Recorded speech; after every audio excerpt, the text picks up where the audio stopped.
Hello guys, this is me ARKIdose. So for today, ang gagawin natin, how to measure using Autocad yung square meters o yung area ng gusto mong kunin. So, etong gamit ko is Autocad 2017. So, may makikita kayo na measure and then area. Pag 2018 kasi, ang nakalagay doon, utilities. Under utilities siya. Same lang din ang nakalagay. Hindi siya measure.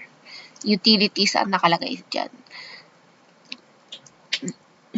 Hanapin nyo na lang yun pag pag mga higher version kayo ng AutoCAD.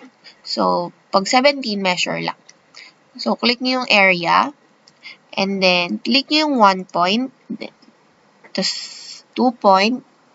3 point, and 4 point if meron. Tapos, enter.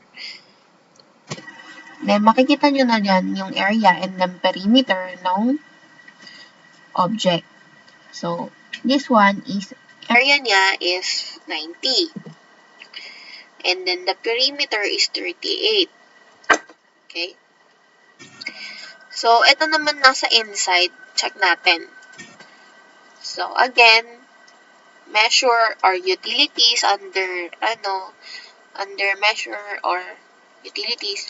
So, click nyo yung area again, then click 1 point, 2 point, 3 point, and then a 4 point pag square.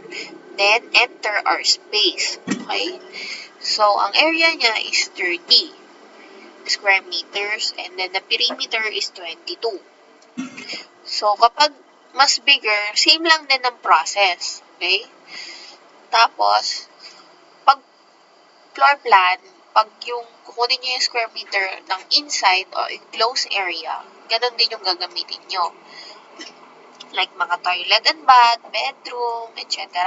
So, pag triangle also, ganun din, pero 3 points nga lang siya. So, click yung measure again, or utilities, then yung area, click yung 1 point to 2 point, and then 3 point, and enter. So, ang area ng square, ng triangle is 107.1505 square meters. Pwede mo naman siyang i-round off na lang. So, pag perimeter is 49.1142. So, yan. Ganun lang ka-simple. Even trapezoid, pwede mo rin siyang kunin yung area using lang din ng utilities o yung measure under nito. Diba? Then, escape lang. Okay. Escape. Pag exit nyo na, yun lang. And thank you. And may natutunan kayo. Yun.